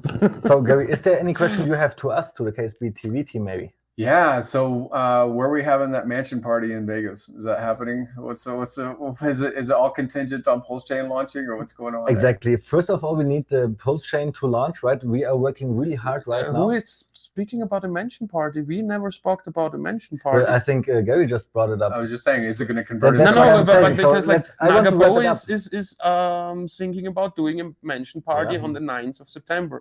PulseCon will definitely take place because there is like everything everything, paid for. Tony just went ahead there, so that's definitely will take place. And our event on the 5th, the day before, the Golf Masters will also be a fixed event, because if Pulse Chain is not out yet, then it will be the HEX Masters, and we're good. The HEX Masters, exactly. So this is the event we are looking forward, right? We can only start our tour once the fork is out, but maybe what comes the closest to your question to where's the best mansion party going to be is maybe the HEX cruise that KSB TV is planning as well. Next you will find year, everything about that on hexmeetups.com and as well on KSB TV. I think we have the information about the HEX cruise as well. Oh, cool. It will be an amazing thing. So just to break it down, it will be a 4-day cruise from Florida over the Bahamas and back. Nice. And it's not a huge focus on the educational part, more like on the networking part, have dinners together, on the day trips, like meet your favorite Hexican streamer, for example, and all this kind of stuff, just like fun time with friends and family in Hex. Patrick, what do you think? How many people, how many Hexicans could we bring to the cruise? I don't know. We will need to do some more advertisement. So I would say, let's say 200, 300, 400 Hexicans could come, right? But the boat has capacity of 1,500 people. Right. And then if the rest of the people are seeing all those crazy Hexicans on 4 we days, will onboard the rest of the boat. the rest of the boat. That's my idea, exactly. That's like the challenge as well, Well, I mean, again, people should be outside of the bubble that they already have. Even if you're part of this community, I think you should be doing outreach in general. If you have a particular niche that you have an interest in, you already had curiosity about, then make content about that, whether it's in social media or otherwise in person. Get out and engage, right? Part of, if we are going into a recession or depression or something like that in the macroeconomic space, community matters, right? It matters. We have reinforcement between our own community. Part of the reason I think that HEX swelled so well during the COVID lockdown is because we did have all this teleconferencing, Zoom meetings and things like that, and building our community. Continue to do that, continue to do that. Find things that are entertaining, find things that you can synergize, like your cruise that you're planning or the convention thing. These are great things because it builds your planning skill set, your interpersonal communicating skill set, your public presentation skill set that you guys have mastered over your tour, right? You've done very, very well in that growth, right? And it serves you well no matter what your industry is. It helps you bridge people into HEX or Pulse or build some other thing that you may have interest in the future. So I think that, I want to compel people that are in the community to continue to grow. And if they're employed, continue to be employed. Like, there's skills beneficial to being employed longer than you expected. There's benefit to it. If you can... Depends of the job. Yeah, it depends on the job, right? If maybe, again, like casting off an old shell. Because, for example, I mean, I could still be like employed at the same company where I worked, but I didn't find a lot of joy or fulfillment in working night shifts at the big hotel in the reception, So like it was good to research the markets. It was good to now with the lockdowns and so on, because I still got money and barely had to work anymore. But it was like each and every night kind of the same thing. A little bit of individualism if people had like different problems, but in the end, it's not. Well, what's good is, again, you relate to, on a reception at a hotel, you probably have limited engagement even with the customer or with your peers. You already know them and so forth. Yeah. But what I'm saying is, if you put yourself in a position of uncomfortable, you will grow. Yeah. Right. And you guys obviously are great examples of growth, coming to a different country, spending, all the time that you did using city to city, all the logistics that had to be figured out, all of the social skills you had to have to manage an entourage of 10 or 12 people. I mean, all of the different hosting events that you've done. Again, I think you did great booking everything. Thank you. I only messed it up a couple of times, but I think I learned from that. Yeah. He's an Airbnb master, so for everybody out there. Yeah. So, like you said, we spent a lot of money on the last tour, right? And I cannot imagine if I would have not done it, because I grew the most out of the whole team, like personally, right, with all my skills and stuff. So the money was well spent for me on the tour. What do you think? Yeah. If you think about a college 2-year, year-long, whatever kind of thing, let's say a semester or a whole year of college, and the cost of that, cost in your time, cost of what you're learning that you actually can apply at the end of the day. 90% of what you get taught in college, I don't think you actually ever utilize, my own opinion. But everything that you used and everything you developed over the course of your tour. Did you say 90%? I don't think you use most of what you get taught in school. 90 is a lot. 90 is a lot. I mean, I agree with you. Your concepts might be, how to figure out a math problem, and then you figure out the tools of how to figure out the problem. Instead of the memorization of what happened in the 1800s between this country and that country's treaty. I think a lot of that kind of stuff. If you have a natural curiosity for history, sure, great. You'll engage it normally, naturally, because you're curious. But you don't have to. I don't think that you're served best because of your memorizing dates and stuff like that. Awesome. So do we have anything else from the chat? No more questions in the chat, but a lot of people were watching here. So I want to say, do not forget to like and subscribe. Also hit the bell, because we do our streams a little bit irregular, and you want to get notifications all the time when we are live, I hope. So thank you, Gary. Thank you, HEXline, for being here. Thanks Gary. Everybody in the chat, and we will see us next week. Have a good time. Ciao. Bye-bye. Bye. Bye.